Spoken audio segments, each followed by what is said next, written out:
Sahih al-Bukhari Kafala. Sahih al-Bukhari, Kafala narrated Muhammad peace be upon him bin Amr al-Aslami that his father Hamza said, Umar, sent him, that is Hamza, as a sadaqah, zakat collector. A man had committed illegal sexual intercourse with the slave girl of his wife. Hamza took, personal, sureties for the adulterer till they came to Umar. Umar had lashed the adulterer 100 lashes. Umar confirmed their claim, that the adulterer had already been punished, and excused him because of being ignorant. Jarir al-Ashith said to Ibn Masud regarding renegades, that is, those who became infidels after embracing Islam. Let them repent and take, personal, sureties for them. They repented and their relatives stood sureties for them.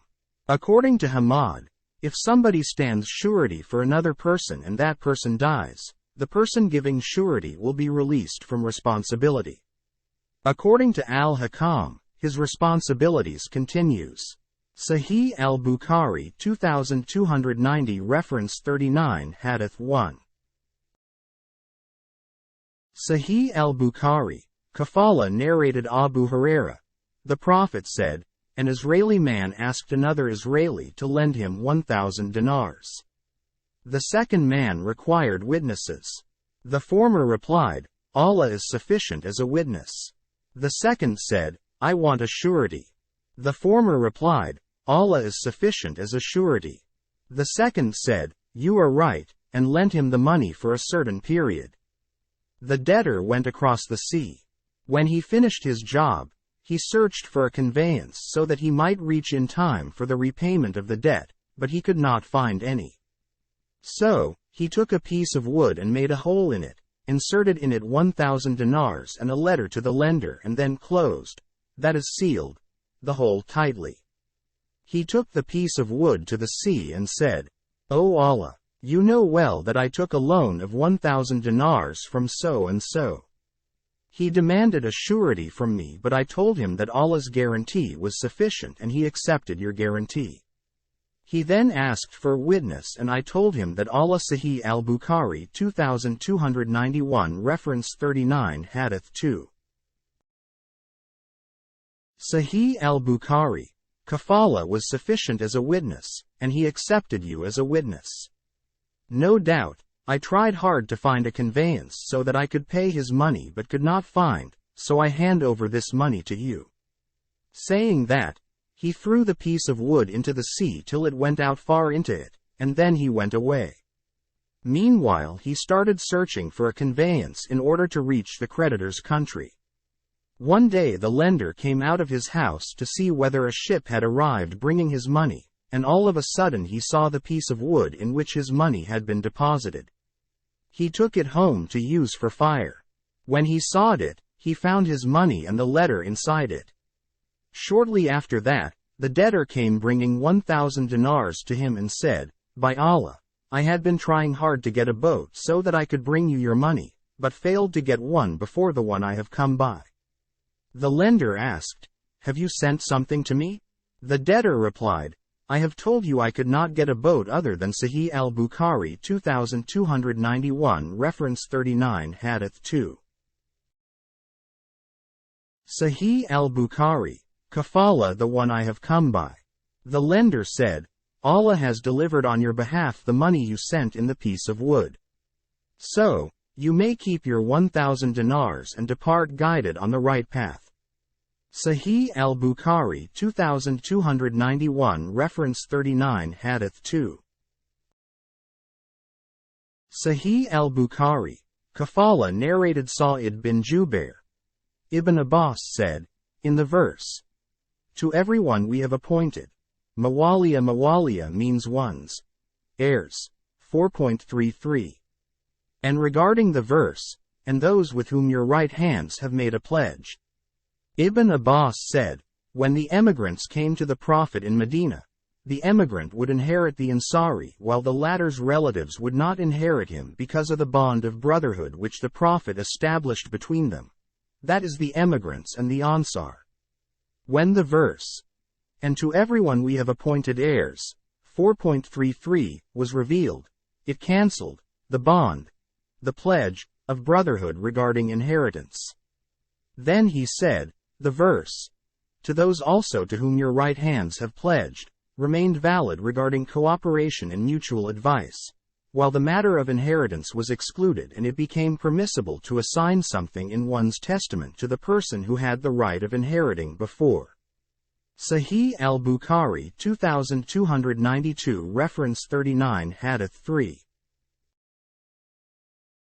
Sahih al-Bukhari, Hawaala narrated Anas. Abdurrahman bin Auf came to us and Allah's Messenger established a bond of brotherhood between him and Sa'di bin Rabi'a. Sahih al-Bukhari 2293 Reference 39 Hadith 4. Sahih al-Bukhari, Hawaala narrated Asim.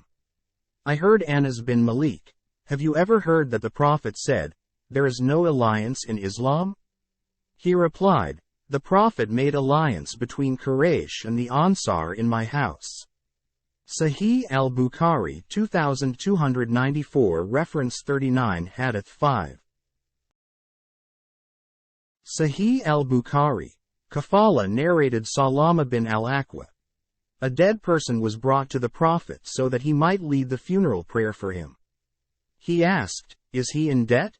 When the people replied in the negative, he led the funeral prayer. Another dead person was brought and he asked, is he in debt? They said, yes. He refused to lead the prayer and said, lead the prayer of your friend. Abu Qatada said, O Allah's Messenger, I undertake to pay his debt. Allah's Messenger then led his funeral prayer. Sahih al-Bukhari 2295 Reference 39 Hadith 6. Sahih al-Bukhari, Hawaala narrated Habir bin Abdullah. Once the Prophet said, to me, if the money of Bahrain comes, I will give you a certain amount of it. The Prophet had breathed his last before the money of Bahrain arrived. When the money of Bahrain reached, Abu Bakr announced, whoever was promised by the Prophet should come to us. I went to Abu Bakr and said, the Prophet promised me so and so. Abu Bakr gave me a handful of coins and when I counted them, they were 500 in number. Abu Bakr then said, take twice the amount you have taken, besides. Sahih al-Bukhari 2296 Reference 39 Hadith 7. Sahih al-Bukhari, Hawaala narrated Aisha sad face. Wife of the Prophet, since I reached the age when I could remember things, I have seen my parents worshipping according to the right faith of Islam. Not a single day passed but Allah's Messenger visited us both in the morning and in the evening. When the Muslims were persecuted, Abu Bakr set out for Ethiopia as an emigrant. When he reached a place called Bark al-Gimad, he met Ibn ad-Dagna, the chief of the Kara tribe, who asked Abu Bakr, where are you going? Abu Bakr said, my people have turned me out of the country and I would like to tour the world and worship my Lord. Ibn ad-Dagna said, a man like you will not go out, nor will he be turned out as you help the poor earn their living, keep good relation with your kith and kin, help the disabled, or the dependents, provide guests with food and shelter, and help people during their troubles. I am your protector. So, go back and worship your Lord at your home. Ibn ad-Dagna went along with Abu Bakr and took him to the Sahih al-Bukhari 2297 Reference 39 Hadith 8.